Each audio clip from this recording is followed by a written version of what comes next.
Hello, ladies and gentlemen, this is Blue Maxima, and how the hell do I talk about this one? This is me going to try and ramble about the house in Fata Morgana because there's so much to this, and I'm not sure how much I feel comfortable with spoiling to talk about my likes and dislikes because there's a lot going on, and a lot of what I have to say is tied into the game's story because it is a mystery. And by mystery, I mean mystery. I mean, there is so much you don't know at the very beginning, and everything is revealed by the end, and it's all about the journey. It's all about figuring it out for the most part. I wrote a script for this video for 6 fucking hours. I was literally working on a script for this video for 6 hours, and I decided to just throw it all away because it wasn't coming out the way I wanted it to. If that doesn't give you an idea of how conflicted I feel about talking about anything in particular with the house in Fata Morgana, I don't know what will. With that said, let's go and talk about some of the basics. So, you might be used to my rambling videos being just a still image. Well, unfortunately this time it's not actually going to work that way. I have the game running in the background right here, so we can actually talk about a few things about it before we get into the real rambling stuff. So, there's a lot of stuff here, and it's worth outlining all of it, just to make sure you understand what you're getting. They call it the Dreams of the Revenants edition in the West, but in Japan they call it the House in Fata Morgana Collected Edition. And to be fair, I actually like that name a lot better for multiple reasons. The main reason being that Collected Edition implies that you get everything, which is exactly what it is, because the House in Fata Morgana actually has a little bit of a weird history. The original game, the House in Fata Morgana up the very top there, that is... what would you call it? That is the main route. That is the main game. That is what started this entire mess.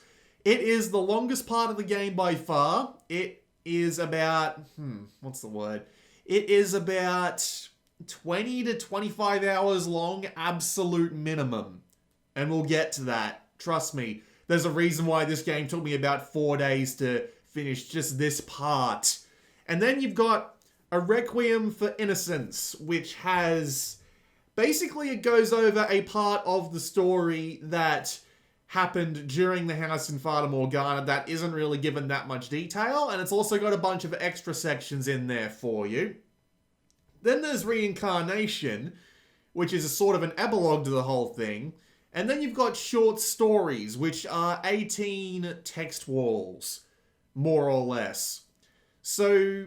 A Requiem for Innocence was also released as a standalone game a year after the House in Fata Morgana. Reincarnation is brand new to this version, and there were 3 short stories included with a Requiem for Innocence, but they've upped that to 18 in this version. So there is an absolute ton of content, and even after taking a few days to finish the House in Fata Morgana, it still took me a couple more in order to actually finish everything. So the platinum will absolutely drain your time if you go for it. We do also have Inspect Your Memories, which is a way you load your saves, a little bit odd. Chapter Select, which is... it basically lets you just skip to certain parts of the VN. I would not recommend you do this because there are ways that this can break the game. I'll get onto that later on. There is configuration stuff going on, and I'm going to have to be very careful on this screen because the voice tab starts out being blocked off from being accessed, and there's a reason for that. It's a giant spoiler. Yes, really, this is actually a thing. I'm actually considering blocking out some of the images in the bloody video there, but yeah, the voice tab is actually an out-and-out spoiler because they only added voice acting to the Reincarnation part of the game, which is a little bizarre. With that being said, though, it makes enough sense to me. Although some people are probably going to be annoyed that the game doesn't have very much in the way of voice acting, and you know what, I might agree with you there, because after hearing the voices in Reincarnation, I'm a little bit disappointed they didn't actually go to the effort of making the voice for every single part of the game. But oh well. So you've got your music, your voice, and your sound effect volume here, and you've also got lower music volume during voice playback. That's all fine.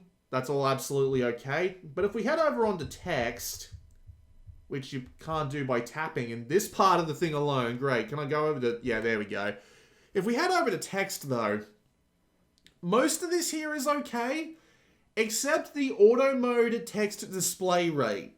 That absolutely breaks during Reincarnation, because Reincarnation has voice acting, and the only way to get the text to immediately go on to the next line after they finish saying the line is to have the auto mode text display rate all the way up at maximum. But when you get lines that aren't voice acted, they'll flash in front of your eyes and then go away just as quickly. In the blink of an eye, snap of the fingers, you name it. And it absolutely wrecks trying to read Reincarnation while also listening to the voice acting without being drawn out in one or another, and it absolutely sucks. Just thought I'd point that out. You do also have the ability to change the X and circle layout, which is actually a really nice feature. I appreciate that. And you also have autosave. I would recommend using this like a bastard, because the way the main route works in the House of Fata Morgana is that it's basically a straight shot, and all the endings are basically just you died or you gave up too early endings for the most part. Actually, for all of them, really. So turn on autosave at every chapter and autosave at every choice, because you do want to do that, so that you can just jump right back in, choose the other directions, and make sure that you get all the endings nice and quickly. Because I do believe that is a requirement for unlocking the extras down the bottom there. I can't be 100% sure of that, but it is a thing. There is also another reason you want autosave as well. Because this game... Okay, I have to do a little bit more explaining here for this to actually make sense. I didn't mean to go into backdoor. We'll talk about backdoor after I talk about what I wanted to talk about. I should just use the buttons for this. Scroll down. So if we go into the extras, which aren't unlocked until the... it isn't unlocked until you beat absolutely everything. I only got into it once I had my platinum trophy. That said, the concert hall should be safe to go into roughly, because it shouldn't be too spoiler heavy. Now, I'm going to have to turn my music on for this one. At least I think I've got it on right. So, okay. Nope, not this one. Not this one.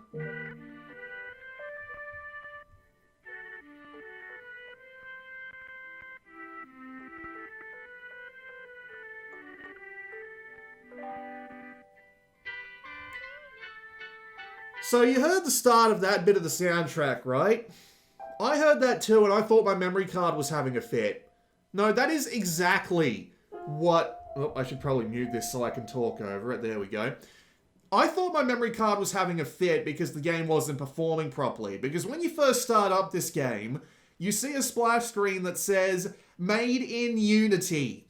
And I cringed internally because, as we all know, Unity and Vita do not mix. Never have and never will. So the fact that this game runs on Unity made me worry a little bit. And as soon as I heard that music, I'm thinking, what the fuck? Is this actually broken right off the bat?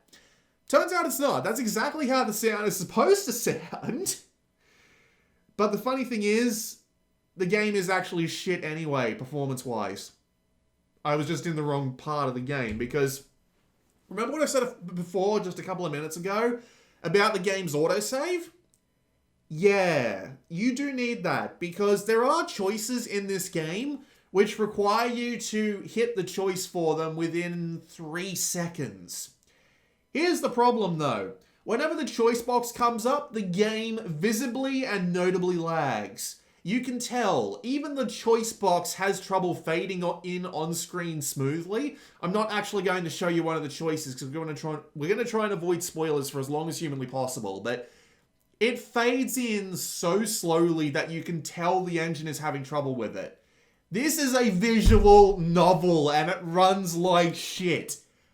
How the hell did they do that? I have no idea, but it pisses me off to no end. And this can fuck you. This can get you killed and put you on a bad ending. Not even joking. Not a single lie out of my mouth here. Which is why I say turn on autosave as soon as humanly possible. Because that way, if you accidentally find yourself in the bad ending, you can load up the latest autosave, hit the menu button so that all the stuff comes in from the side, and the clock stops, so that when the game has decided to get over its little fit by trying to load in the decision box, you can get out of it and actually select the choice. This only happens twice, and the second time is actually a time you want it to happen. I'm not going to spoil when it is, but yeah, that's bad. That's really fucking bad. For a goddamn visual novel to be this bad is something else entirely. What else is there to talk about before we get into it? Chapter select, you don't need to worry about that. Just don't bother opening it. And backdoor is actually interesting, because what backdoor does is you can actually unlock everything in the game straight away, except for the extras menu, by answering 3 questions. I went in and checked this out when I was halfway through the main route, thinking, I'll give it a shot, why not? I mean, it's not like I'm going to get lucky and answer every question. I answered every question right. I don't know how the hell I did it. See, the thing is, I'm not going to go any further because, again, spoilers, but when you go into the back door and say, hey, I want to unlock everything, it gives you 3 questions with only 2 answers each, and I got through them all without even trying. If you get the answer wrong once, it kicks you back out to the main menu. I just got lucky and picked all 3. And that ended up with everything being unlocked. Originally, you only start with the house in Fata Morgana, which unlocks a Requiem for Innocence, and once you finish the main route in a Requiem for Innocence, it unlocks Reincarnation and the short stories. At least that's what I can guess by the fact that they actually gave me the trophies for finishing the house in Fata Morgana and a Requiem for Innocence just right away. So I'm guessing that's how the unlock system works, and to be fair, that's exactly the order you should play them in. You should do the house in Fata Morgana first. There is a little prologue section you unlock by beating it, but honestly, it's not necessary. I'll get into why. Then you play a Requiem for Innocence's main route, and then that unlocks everything else, but you might as well stick around and play the rest of the extra stuff they give you in a Requiem for Innocence, because a couple of those tie directly into how Reincarnation works, and then Reincarnation is just a straight shot. But you could also read the short stories before you play Reincarnation. It doesn't matter either way. You know the majority of the plot. So my fucking tablet just started playing music. What the hell? I'm going to have to go shut that off. I'll be right back.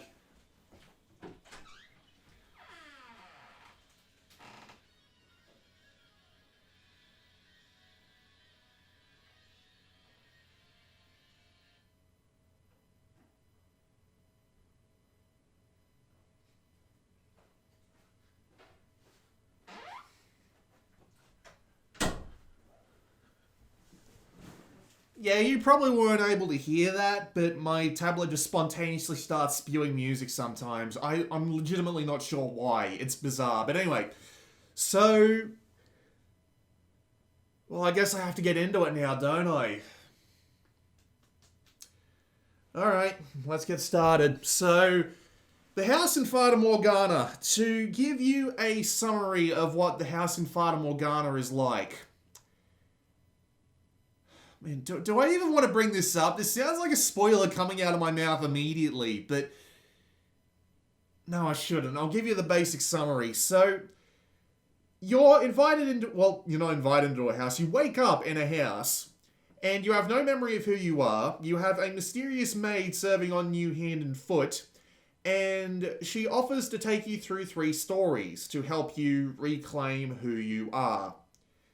Then shit gets weird. So the main route in the house in Fata Morgana, as I said, is 20 to 25 hours long minimum if you're going at absolute maximum speed. Now, this is something that I admit to doing, and it is something that almost feels necessary for multiple reasons, because the game has 2 humps.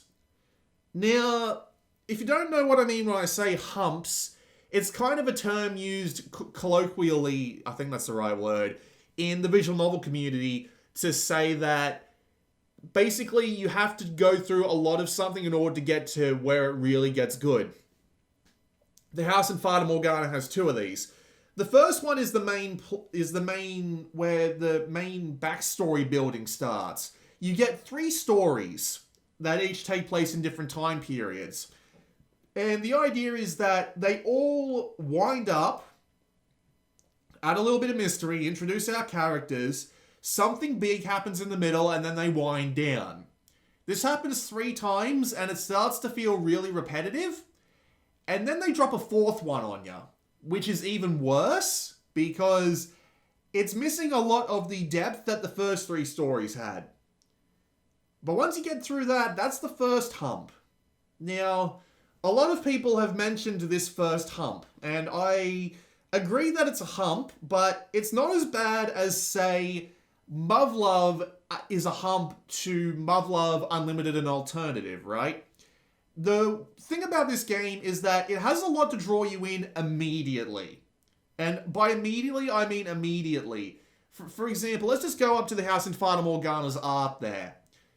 That is some fantastic art. I cannot say just... It's not that it's good, which it is. It is actually some of the best art I've seen in a long time. It goes toe-to-toe with the background art in Utawaru Ramono. It goes toe-to-toe with pretty much some of the best VNs I've ever seen. The character and background art is both beautiful and distinct. Distinct is absolutely the word I would use to describe it, because it looks like nothing else I have seen in this genre. This genre is known for having a few tropes that it leans on pretty heavily. The house in Fata Morgana just throws that all out the window and just looks completely and utterly different as a result, right? It looks fantastic, and it looks so different that it's easy to get entranced pretty much immediately just by the overall look of it. And it is really well done. And not to mention, it actually gives it a little bit of a thing as well, because most of this game takes place in the past. And by the past, I mean anywhere between the years 1000 and 1900. That's sort of that far in the past. So it feels distinct in that way as well, where they give you all the different time periods feel different from one another. And all the art, just in general, feels different from something that might be taking place in the modern day, like, say, Muv-Luv. So it does a really good job at standing out immediately and staying that way for the majority of the game. My only downside to this, and we'll get onto this, is Reincarnation, because the house in Fata Morgana, A Requiem for Innocence, and all of the stuff in those 2 games were all done within the same couple of years. Reincarnation was added to this version, and the house in Fata Morgana came out like 5 years ago, so I'm assuming they didn't have the original artist on hand. Reincarnation is where that all kind of falls apart, and it starts looking all generic anime style, or at least it gets halfway between the house in Fata Morgana style and generic anime style, and it's kind of disappointing in that regard. But at the same time, I guess you can kind of get away with it for Reincarnation, because it also takes place, like, outside of the majority of the main game story, so going to a different time period and having a different style for it doesn't hurt as much as you might think, but at the same time, it still sucks that this absolutely fantastic art wasn't actually included throughout absolutely everything, but yeah. So yeah, it looks fantastic. It also sounds fantastic. The soundtrack has got a bunch of fantastic audio to it. Like, let me go and pull up maybe... I tapped back door again. Of course I fucking did. Let me go and pull up some of the music from this game. So if we go to the concert hall, I think my favorite track in the entire thing is... Hang on, I'll find it. It's here somewhere. Here we go. And I'll unmute it.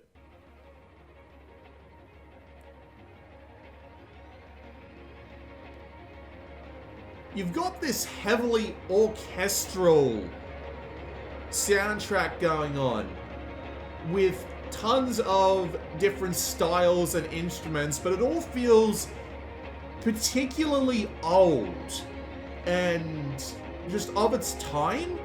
And they do an absolutely fantastic job of sliding all of these tracks in exactly where they fit the best, even when they're repeating tracks. It's kind of bizarre just how good it is at doing it, with all of these different styles and mishmash of things going on. And I have to admit, I love it. It sounds absolutely fantastic. It fits the game to a T, and I cannot tell you how much this game's soundtrack is fantastic. It takes a little bit of a while to sink in, and when you get to the later parts of the game, and especially something like a Requiem for Innocence, you really start to appreciate just how fucking good it is. Nevertheless, I should probably shut that up, because I probably need to talk some more. So yeah, presentation-wise and... just presentation-wise in general, an absolutely fantastic effort. I can see why people have been immediately brought into the world by it, because it absolutely does feel that way. It feels like they really did their research in making this game feel of its era and of its time, while at the same time looking completely different from everything else right up until Reincarnation. So, yeah. For the 50 or so hours you'd be spending at a reasonable pace inside the universe of Fata Morgana, they've done an absolutely fantastic job of that. But back to what I was saying before about the humps. So the first hump is basically just you going through a series of stories, learning the personalities of the characters and of their general traumas, because this game is filled with pain, but again, we'll get to that. And it's engaging, but the repeats of going through the stories, learning about new characters and stuff like that does start to grate, and it gets worse around the fourth door, which is what they call the stories. So when you get to the fourth door, you'll be like, oh god, can this end at some point? And that's the first hump. Once you've made it to door 4, you're in the clear, because that's when things start getting interesting again, for the most part. I'm not going to say that it's not enjoyable to go through those first stories, but once you've been through about 3 of them, unless you are really, really, really hooked to the mystery by this point, it'll start feeling like a drag. With that said, when you get to the 4th door and realize that something's up, you definitely start feeling the mystery a bit more. And this is fine. This is absolutely fine. This is where things start to get interesting again, and I'm fine with that. And what else is there to say without trying to get into spoilers too much? Well, here's my problem. The game is split into 3 particular thirds. The first third is the segment I just talked about, everything up to the 4th door. The second third is everything from there to an event that I'm going to bring up once I start giving out the spoiler warnings. Then the last third is trying to resolve everything that just got built up over the first 2 thirds. This second third is such a sine wave of quality in comparison to the first and third thirds that I'm actually kind of surprised. But again, I can't really talk about it without getting into spoilers. But yes, the second third, or at least parts of the second third, are what I would call the second hump.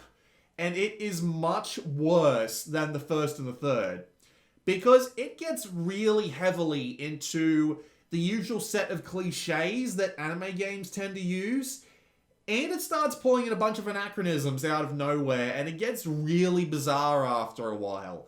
Because the weird thing about it is that the game, during the first third and the third third, although by the time you get to the third third, it is a little bit less relevant, but they don't use much in the way of anachronisms. Everything does feel period relevant. They do throw out language like darkies and slanty eyes and stuff like that every now and again. And they do definitely have the sort of cultural things going on that you would expect in that sort of era. But admittedly, all that takes a back seat, which I appreciate because God knows there's enough preaching in video games already. But yeah, in the first and third thirds, it does an absolutely fine job of that, and it also does a fine job of avoiding anachronisms, which, if you don't know what that word means, it means basically stuff that appears out of time and out of place. In the second third, they drop a few of these in a row, and it really kind of crushes it. It really kind of crushes any sort of immersion you have in the story at that point.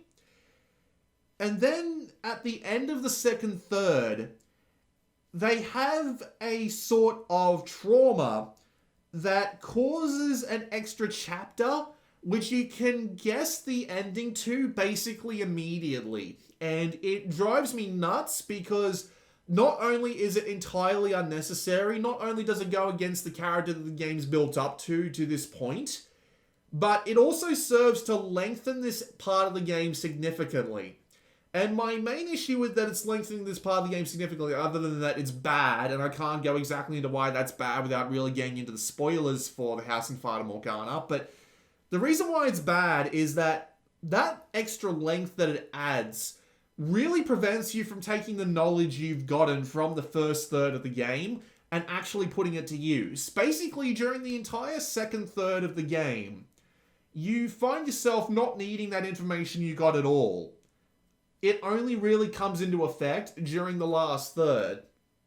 So it makes me think the story was kind of built around being a trilogy, possibly, or doing something slightly different with its story structure, because the way that it makes you wait to make use of that information in the final third is really frustrating to me personally. I don't know if this is a problem for anyone else, and we'll get into what might also not be a problem for anyone else in the second third, but yeah, it just kind of gets frustrating waiting to use that information and then finally getting to use it, or at least, indulge in it, because they actually do it in a really satisfying way. They take everything you learned from basically the first two thirds and put it all together in a way that makes sense, is incredibly satisfying to do, and is just a generally really good example of how much they thought through the first third and the last third, but the middle third just kind of goes off the rails for a little while, and it's so bizarre. But again, I can't really talk about it without getting into spoilers. With that said, though, the actual mystery that they've got built up around the House and Fata Morgana, it's fantastic. I literally don't have another word for it. It has all sorts of little twists and turns going on. You think, even in the final third, when they can't possibly give me any more to surprise me. They can't possibly give me they can't possibly make any more twists that'll surprise me and make sense in the context of the story. And they keep fucking dropping them. It's super impressive. All of the characters that aren't...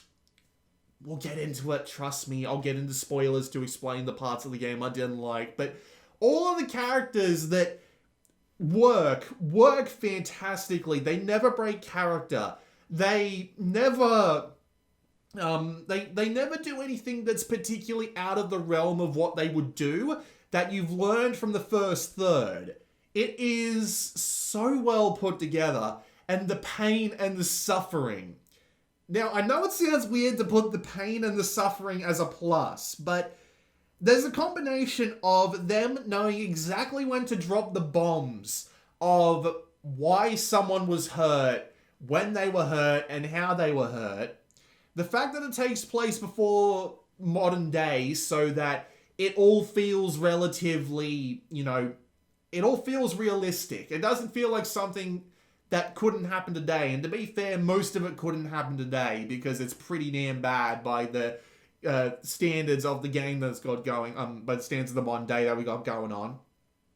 And the fact that everything is justified, They do a fantastic job in justifying everyone's actions at every particular time to bring everyone pain in some way, shape, or form.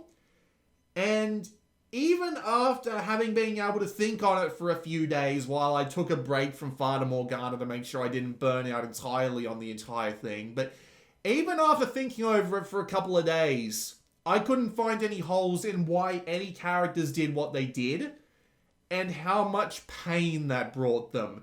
The pain in this game is ridiculous, and if you are weak-spirited in any sense, avoid this game like the plague, because god damn son.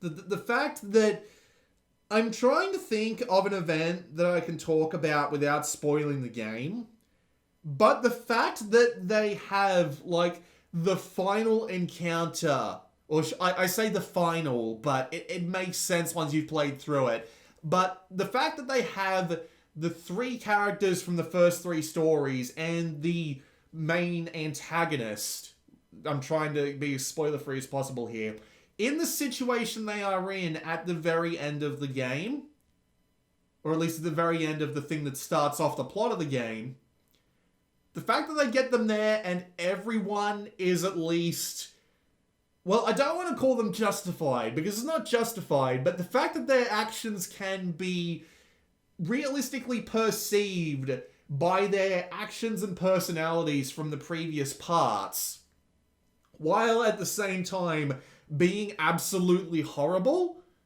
makes it really engaging.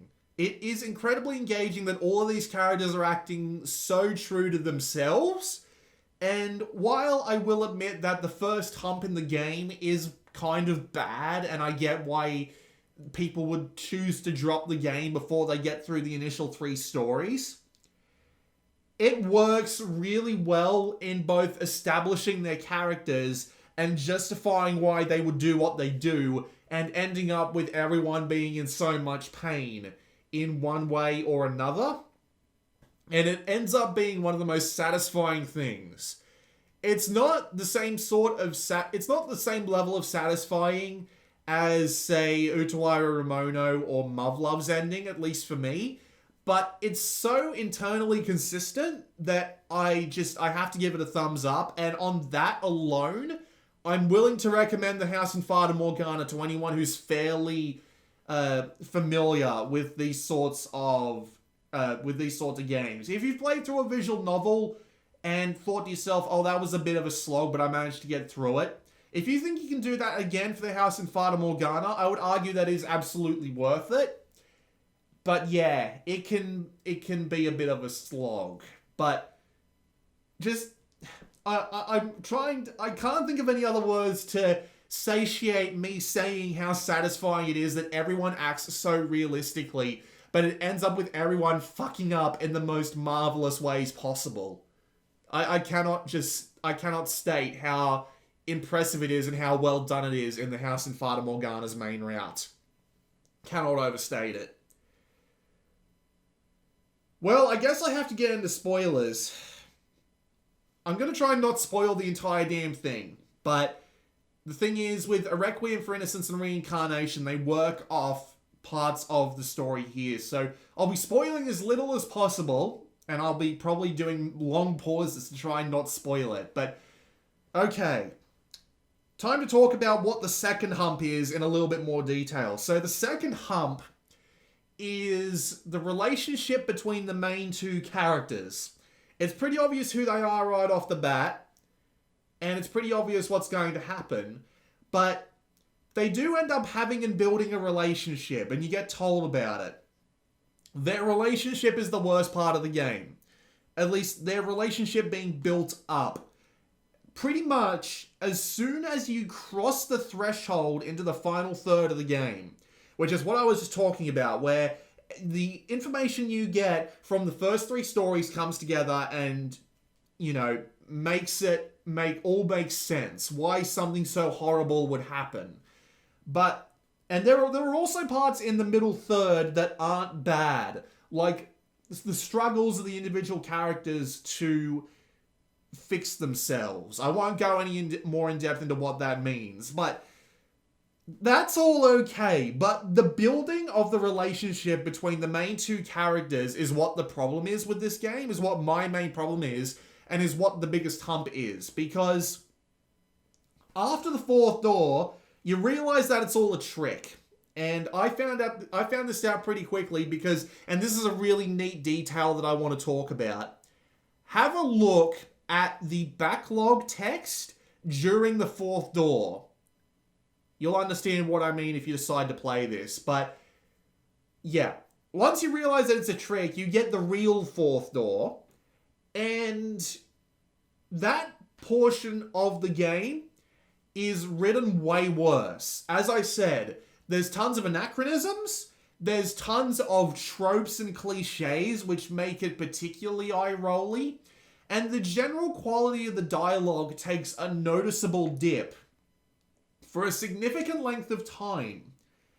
And it annoys me to no end.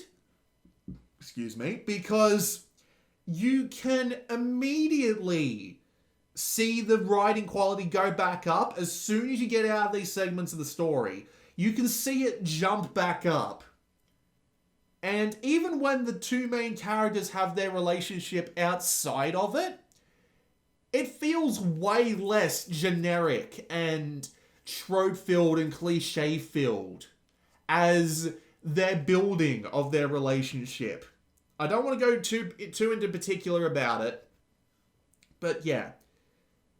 It doesn't feel right. The writing quality gets significantly worse, and this part of the game, the building up of their relationship, is also one of the longest parts of the game. So the fact that it takes so long is so much worse than the rest of the game's writing, and it's so noticeable, makes me think that someone screwed up somewhere. I don't know if it was the localization or the original team, but it's definitely a fair bit worse for it. And it's multiplied by the fact that after you get a sort of in-between segment, another part of the game starts, which takes up a whole full chapter, and it ends up with the secret of one of the main characters being revealed, the other character saying something that they probably shouldn't have, and it turns into the most overdramatic, like, shitty romantic comedy style of justification for this kind of segment in the entire game. And it feels like a completely pointless chapter put there to pad out the playtime. And as I said before, it makes the amount of time between getting all the information from the first third and then using it in the last third feel even longer. And I was about ready to quit, if I'm being perfectly honest. It was so, like, cliche, especially at the end when all that stuff gets resolved. It reads like every shitty romantic comedy I've ever heard. And I don't even watch that many romantic comedies. So, yeah. Sucks. Really, really, really sucks. It's the worst part of the game.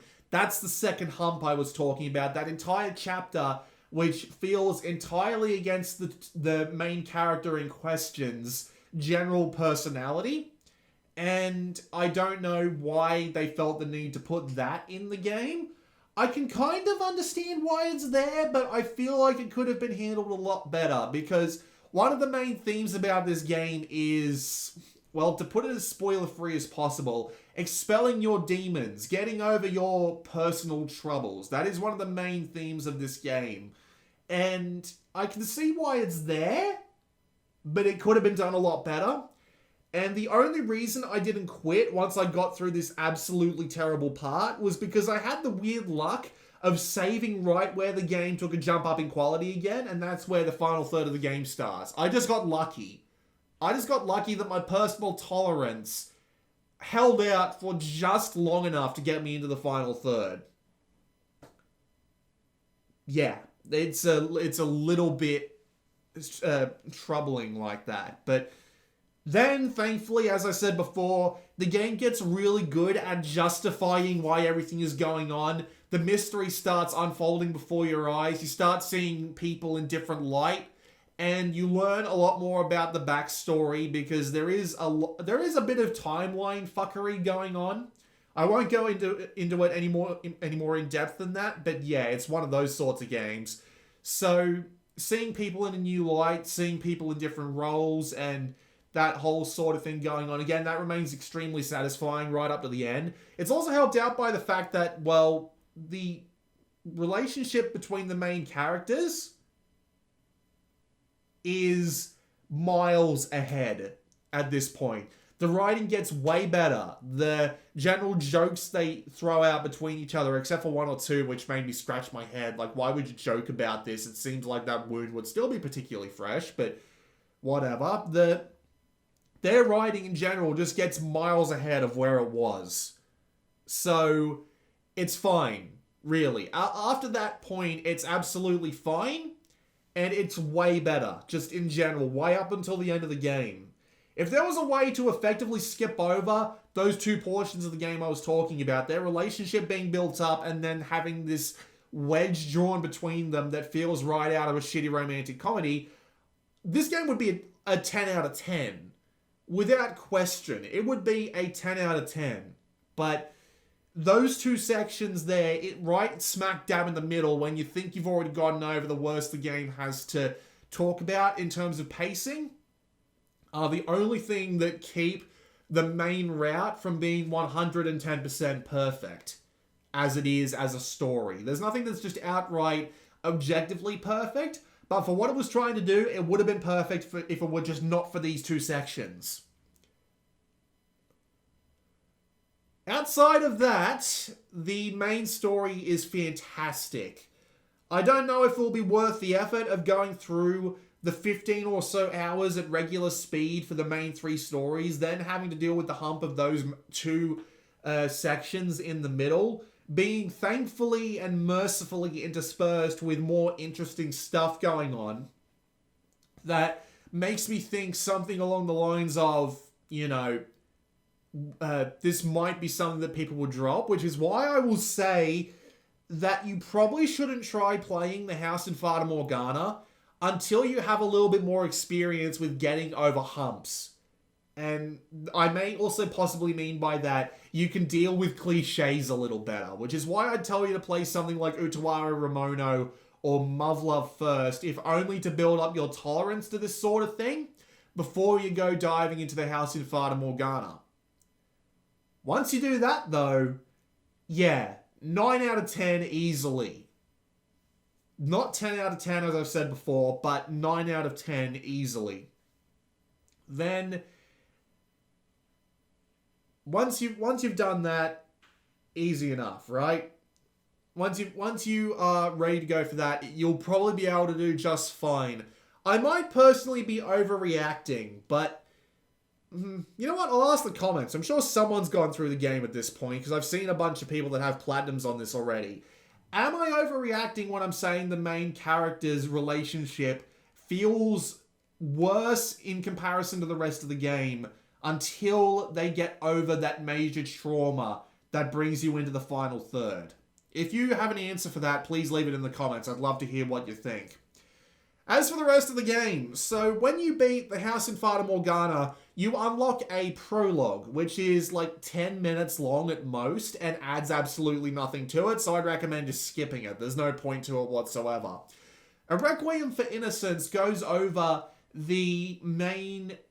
It basically goes over the second half of a certain set of characters' lives, and it's basically just more the House in Fata Morgana. You could basically drop this entire segment into a specific point in the House in Fata Morgana, and it would work fantastically. They introduce a couple of characters that don't end up being relevant in the main plot, but are still pretty decent people besides that, and they're fun to watch, and just generally enjoy. And the entire story segment there is generally enjoyable because it gives you a lot more depth into a few of the more main characters than others, and I have no argument against it. It basically works absolutely fine as a sort of expansion, and honestly, it would have been neat to see it just like neatly slotted into the House in Fata Morgana. But then again, at the same time, you'd just be introducing more problems with the story structure there, because it's almost having some issues holding itself together in the main game already. You also unlock a couple of extra segments once you finish this. You unlock a certain section that has basically one of the main characters meeting someone else who ends up being irrelevant to the plot, but gives the main character just a little bit more depth, but not enough that I'm sure that it makes the segment worth it. It's a little weird, to be perfectly honest, but the thing is, it kind of mirrors the conflict that already happens in the main plot. This is just an extra segment in A Requiem for Innocence. The main route is what goes over it. We're talking about the bonus things now. Basically, yeah. A Requiem for Innocence is good. It's worth going through if you enjoyed The House in Fata Morgana. The extra segments, I believe the one I'm thinking of is called Ascento Dell'Air, but going into that in this video would actually probably bring up a couple of spoilers, but yeah. It's a little weird that it mirrors a conflict that was already gone over in The House in Fata Morgana, so it kind of scratches my head as to why it was made. Then you've got the two others. Happily Ever After, which is, yeah, it's basically a epilogue. Except it's not, because that's what Reincarnation ends up being. It's a little weird. But yeah, it ends up setting up Reincarnation, more or less. I get the feeling that they weren't going to do Reincarnation originally, but they ended up doing it to give this Vita version a little bit more to work with. It's a little strange, but it sets up Reincarnation well enough that I'm willing to give it a little bit of a break, although again, it kind of sucks that it kind of sucks that the art changes and all that, but we'll get into that. Then there's Fragment, which only unlocks after you've beaten everything else. The House in Fata Morgana, A Requiem for Innocence, and all its extra content. And Fragment, again, it also kind of sets up Reincarnation, which is a little bit annoying, because you get the idea that this was meant to be a sort of like, you know, relax everything, make it all feel just that little bit extra, you know, give it a little bit of extra closure that they just decided to reopen and then reclose with Reincarnation, which is a little bizarre, but it works well enough. It helps you feel better for the main characters and who they are, and generally them trying to get over their pain, and then, of course, Reincarnation happens. Short Stories is 18 text walls. And what do I mean by text walls? I mean, they literally just give you walls of text that you read through to try and add a little bit of extra depth to it. And there are some that are absolutely worth the time. You learn the fates of a couple of extra characters either during or after the main events in The House in Fata Morgana. And you also get a couple of interesting little universe-deeping stories that are well worth reading. However, it feels kind of half-baked, because there are a bunch of stories that are way shorter than the others for some reason, that are basically just like a little event that happens that doesn't really add anything to the plot of the story for some reason. I'm not entirely sure what the deal is there. I think my video recorder just crashed. It absolutely just did. Oh shit. Oh boy. But it also, what's the word I'm looking for? It also, god damn it.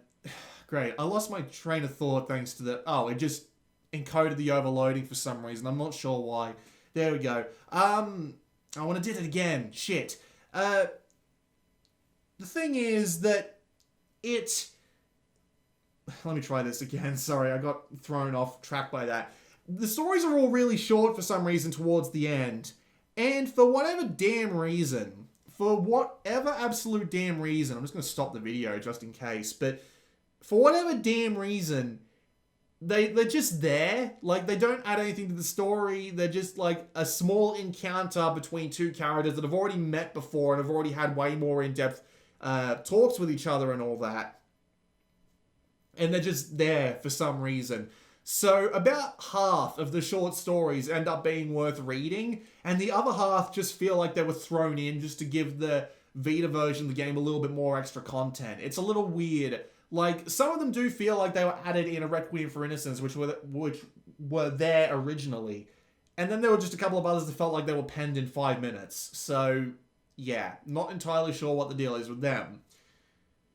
Then we get on to Reincarnation. Reincarnation is an epilogue, and it's kind of a spoiler just in the name of the story itself, what happens, but yeah, basically, it's an ending where everyone is shown getting over the personal demons they bring along with them in the main plot of the House in Fata Morgana, more or less. It's giving everyone a chance to prove that they are willing to get over the conflicts that they faced in Fata Morgana itself, and, well, it works.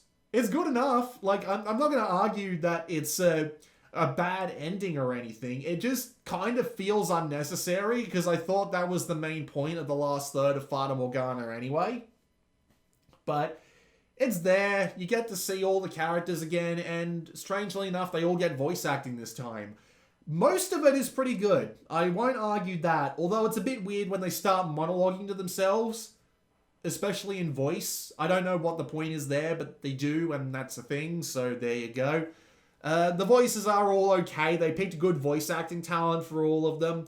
I especially like Pauline, but then again, Pauline is voiced by Akito Yusaki, and if you don't know who that is, you need to go watch some K-On!, you bastard. But other than that, yeah, the voice acting is fine, and it's also kind of disappointing because there are a couple of characters I would have liked to have heard voiced, especially one of the main characters in a certain particular style, and most people will understand what they mean once they start playing this. The art for Reincarnation, though, is where it kind of takes a downturn, though. It's kind of unfortunate because it's not the same artist doing the art, and again, it kind of sits on that halfway between generic anime and the fantastic style brought up in the House in Fata Morgana. But it's alright, it works well enough, I suppose, and it doesn't distract or anything. The background art is still okay. I get the feeling most of it was ripped from A Requiem for Innocence. I'm willing to bet that most of it was ripped from A Requiem for Innocence's Happily Ever After segment, but that's a thing. But yeah, if you were so concerned about everything not being wrapped up in a tight little bow after the end of the final stuff in Fata Morgana or A Requiem for Innocence, well, Reincarnation will absolutely set you straight. There is basically no argument against that. And that's basically it. I've talked about everything. Wow, we've been here for 53 minutes. Good lord. So, overall, while it does have a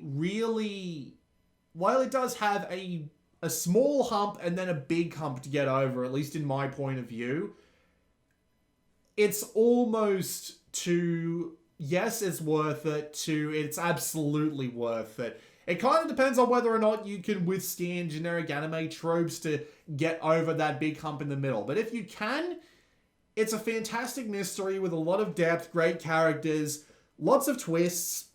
Everything is thoroughly justified. There's nothing in the way of plot holes, and they do a good job in both filling in story parts that you might have wanted filled in via A Requiem for Innocence, and they also do a good job in following it up, if not once with A Requiem for Innocence's epilogue sections, then the second epilogue in the form of Reincarnation. They did a good job with it overall, and basically what I'm trying to say is make sure that you have a little bit of experience before you go into the House in Fata Morgana so that the humps that it has don't trip you up. But once you do, you're guaranteed a good mystery. A really good mystery. Actually, a fantastic mystery. I can see why this game has so many 9s and 10s on VNDB. This game is ranked number 6. There are very few games that beat out the House in Fata Morgana, and I can see why. Just be ready to go through a lot of shit to get there, both metaphorically in that everybody is in real pain sense, and in the you're going to be in real pain sense trying to get through some of these sections if you aren't used to the endurance runs that these sorts of games usually present. That's pretty much everything I've got to say about it, so I'm going to shut the hell up now. This has been Blue Maxima. Hope you enjoyed the bloody wait. I hope the week-long wait was worth it. I'll see you all next time.